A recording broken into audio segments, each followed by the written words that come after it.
마법을 배우다. 방 청소부터 시작합니다.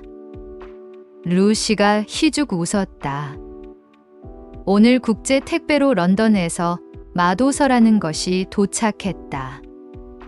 무슨 괴상한 언어로 쓰여 있을 것이라고 상상했던 것과 달리 깔끔한 영어로 적혀 있었다. 요즘에는 잘 쓰이지 않는 고어라든가 하는 것이 많긴 했지만 생각보다 나도 읽을 만한 것이었고, 호기심이 생긴 나는 혹시 나도 마법을 배울 수 있냐고 물어봤다. 그 말을 들은 루시가 가르쳐 주겠다 하더니 그 다음에 바로 튀어나온 말이 저것이다. 스승 밑에서 자빌부터 수련을 시작하던 영화나 소설 속 주인공들이 생각나 조금 두근거렸다. 농담입니다. 하지만 당신 스태프 없습니다. 내 것 사용합니다. 김이 샌다. 그녀는 방구석에 세워둔 매직 스태프를 나에게 내밀었다. 이렇게 쉽게 알려줘도 돼? 뭐 비밀 협약이라든가 사제의 맹세라든가 그런 거 없어? 그런 건 꼰대들이나 시킵니다. 요즘 마법사 그런 거 없습니다. 찾아온 노력으로 충분히 인정합니다. 좋아해야 할지 실망해야 할지 모르겠다. 내가 상상해왔던 마법사의 이미지란 과연 무엇일까? 스테프는 생각보다 가벼웠다. 스테인리스 재질 같았고 속이 비어있는 것 같았다. 지팡이 들고 그걸로 때리는 흰법사 같은 건 없나 보다. 여기 맨 위에 있는 것이 마력석입니다. 이것을 빛나게 하면 걸음마 시작입니다. 그것은 덜 가공된 보석 원석의 느낌이 났다. 저번에 어머니가 만들어준 큐브가 키링으로 매달려 있는 것, 이 눈에 띄었다. 어떻게 빛나게 하는데? 빛나라 생각하면 빛납니다. 굉장히 신뢰성 없는 조언이었지만 나는 일단 해보기로 했다. 저번에 루시가 보여준 것처럼 일단 눈을 감고 빛나라. 잠시 후에 나는 실눈을 뜨고 마력석을 확인했다. 혹시나 싶었지만 역시나 기대한 일은 일어나지 않았다. 안 되는데. 그렇습니까? 나는 잘 모릅니다. 보통 한 달 정도 연습하면 할 수 있다고 들었습니다. 그녀는 침대에 걸터 앉아 마도서를 넘기고 있었다. 너는 얼마나 걸렸는데? 나는 스태프를 쥐자마자 빛났습니다. 난 직감적으로 이 녀석이 좋은 스승이 되지 못하리라는 것을 알아챘다. 이런 천재형은 둔재를 가르치는 법을 모른다. 이해하지 못하기 때문이다. 혹시 그 책들 중에 기초 이론은 없어? 당신이 문의한 것은 굉장히 이상합니다. 통역사는 알파벳 모음집을 들고 다니지 않습니다. 그렇겠지. 새로운 지식을 얻는 일은 항상 어렵습니다. 그것이 보통일 것입니다. 루시가 드물게 미안하다는 표정을 짓고 있었다. 솔직히 말합니다. 나 사람들 잘 못 가르칩니다. 마법 사람들 내가 하는 말 이해 못합니다. 그랬을 것 같다. 당신 마음 진심이라면 나 응원합니다.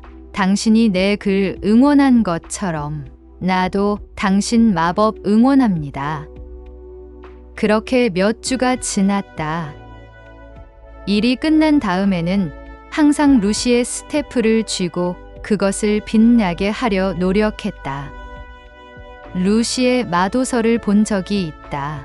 대부분은 마법학적으로 내가 이해할 수 없는 말이었지만 항상 자주 사용되는 단어가 있었다. Imagine. 상상하라. 나는 이 말이 마법의 핵심이라고 추정하고 있다. 추정이라고 말한 것은 루시에게 그것을 확답받지 못했기 때문이었다. 루시는 내가 마법을 배우고 싶다고 말한 이유로 오히려 마법에 대한 대화를 일체 차단해버렸다. 이유를 물으니 그것이 나를 위한 일이라고 했다. 솔직히 불만스럽지 않은 것은 아니었으나 나는 그녀를 믿었다. 내가 마법을 배우고 싶은 이유는 커다란 건 아니었다. 맨 처음에 말했듯 난 욕심이 크지 않은 사람이다. 감당할 수 없는 것은 원하지 않는다.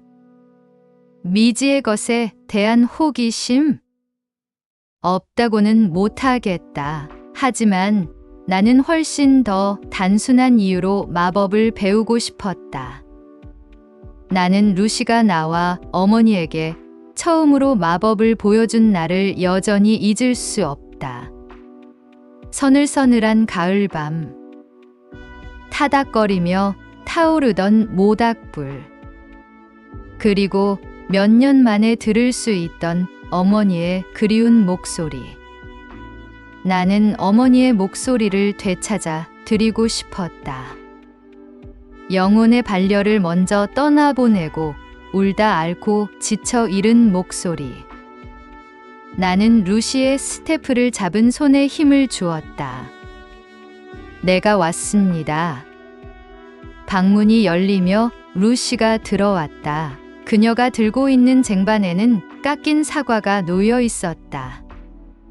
먹고 합니다. 그녀가 포크로 조각 하나를 찍어 나에게 내밀었다. 고마워. 가지런히 놓인 사과 조각들을 보던 나는 다양한 크기와 못생긴 모양에 피식 웃고 말았다. 지금 주는 것만 해도 과육이 뭉텅이로 잘려나가고 없다. 나도 언젠가는 엄마처럼 예쁘게 합니다. 하다 보면 할 수 있습니다. 항상 그랬듯 루시는 활짝 웃으며 능청스럽게 넘겼다. 왠지 모르게 나에게도 하는 말이라는 생각이 들었다.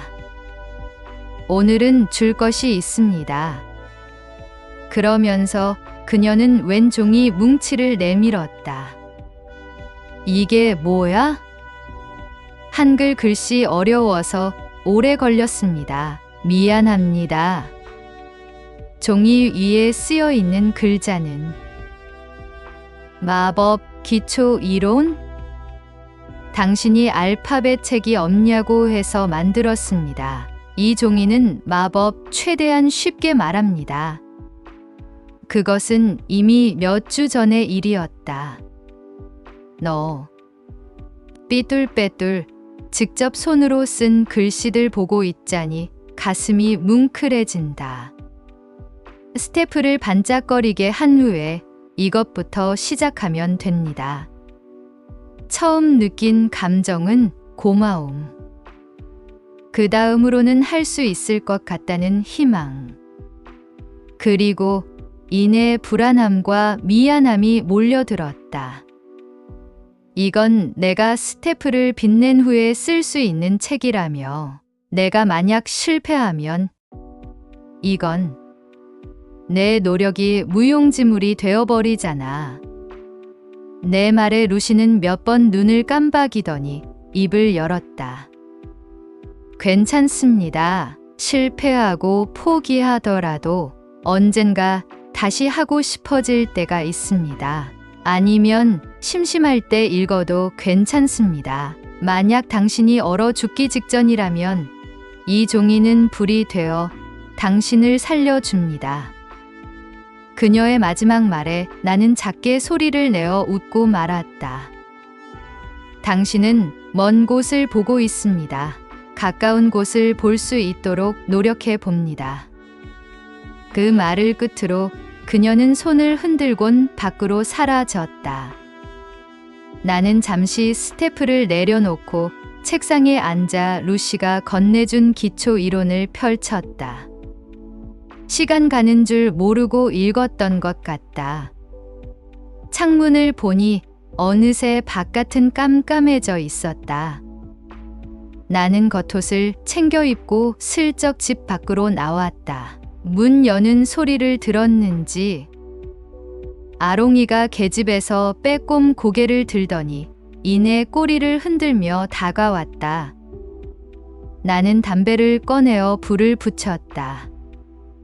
넌 또 왜 거기서 나와? 뒤늦게 계집에서 나와 기지개를 켜는 콩이를 보며 나는 어이가 없어서 피식 웃었다. 휘잉. 밤바람이 생각보다 차가워서 슬쩍 몸을 움츠렸다. 뭐 좀 깔아줘야겠네. 나는 개와 고양이에게 간식을 준 후 담배를 물고 개와 고양이의 집을 살폈다. 여름에는 곧잘 따로 잘 자고 했던 것을 보면 아무래도 추워서 붙어 자는 것 같았다. 녀석 들은 사이가 좋았다.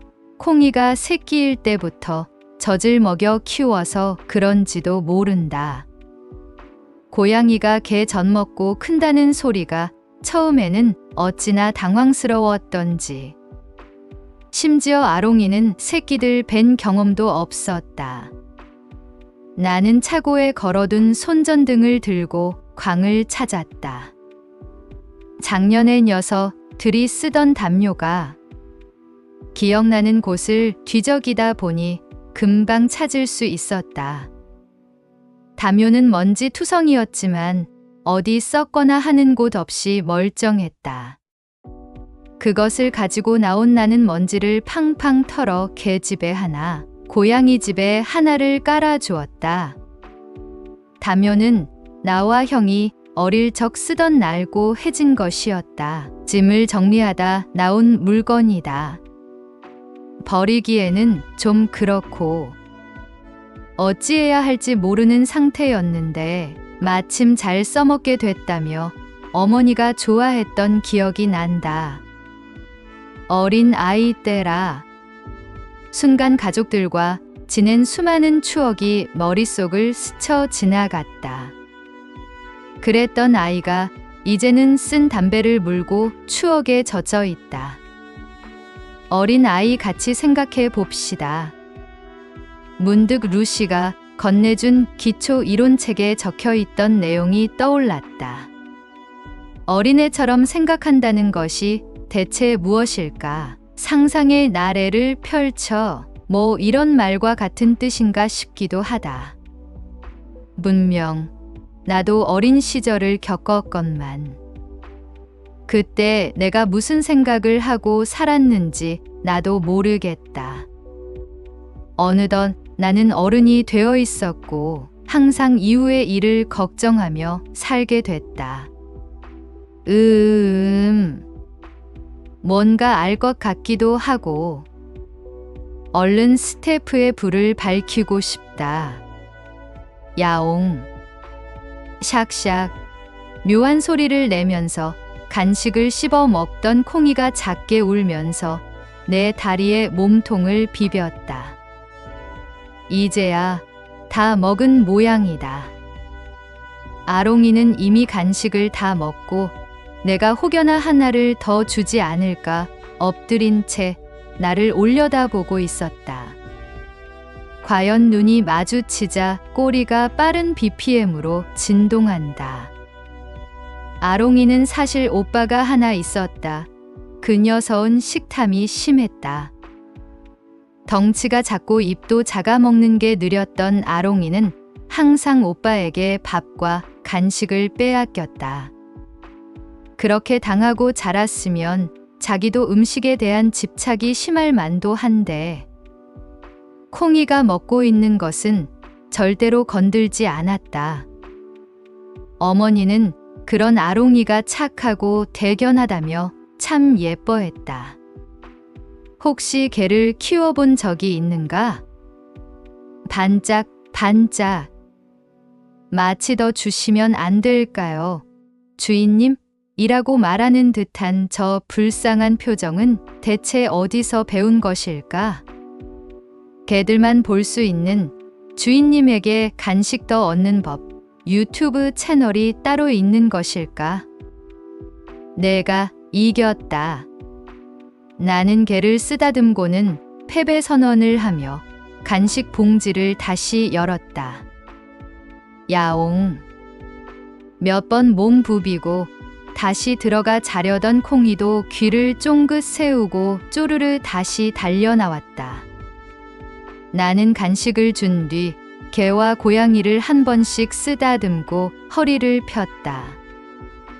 까만 밤하늘에 별들이 가득하다.